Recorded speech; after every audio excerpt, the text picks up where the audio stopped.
Republican Tom Barrett defeated challenger Curtis Hurdle, flipping the seat for the GOP. Joining me now is Congressman-elect Tom Barrett of Michigan's 7th District.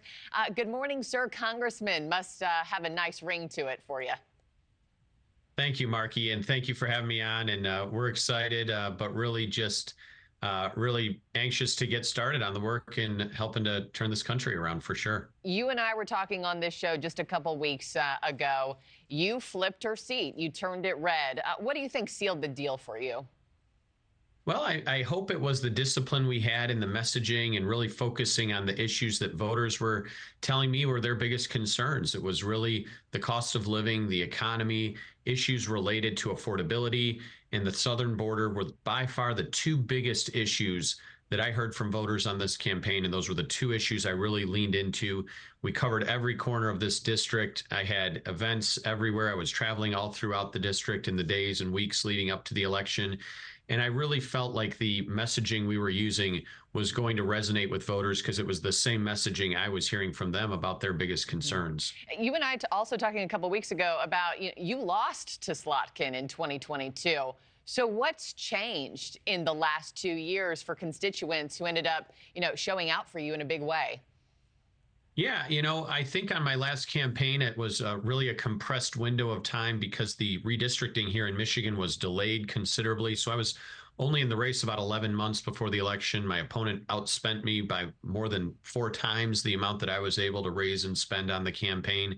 There are a variety of factors that took place, and I'm glad that having the next opportunity with a more even-footed, non-incumbent in the race, it just kind of opened up the opportunity to present my case and my argument to voters. And again, I tried to really stay disciplined on the issues I think they cared the most about, and really tried to, through the messaging we had through our ad campaign, talk about my background in the Army, the 2 decades of service I had there, the experience that gave me on national security matters, and really, my family. I'm a dad. I have 4 kids, and we're just like every other family in this district that is facing the same challenges that other families are. And I want to bring that voice to Washington. And I fundamentally feel that voice of families in my district isn't being heard today. And that's really what I was advocating and what I'm excited to go do, not just for my own family, of course, but for every other family in this district. And we saw how Americans came to vote this week with kitchen table issues top of mind.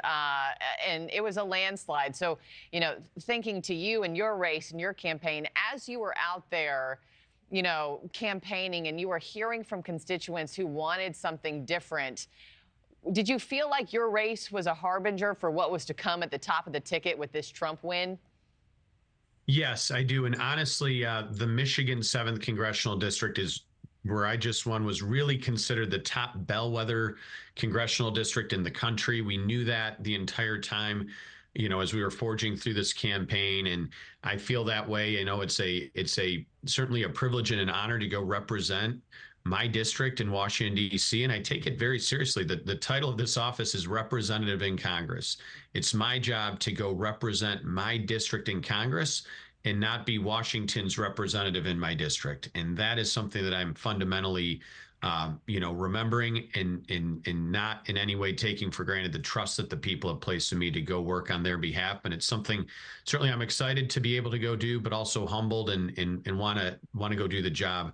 I'm happy to see that Republicans are almost certain now to hold our Republican majority in the U.S. House. Gives us the agenda or the mandate from the people to move an agenda that will put the country back on the right track. And I'm just excited to have a small part in that.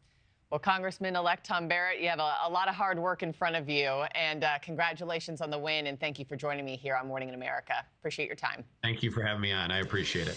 Thanks for watching, everybody. Go to joinnn.com to find NewsNation on your television provider. Also, don't forget to click that red subscribe button below to get more of NewsNation's fact-driven, unbiased coverage.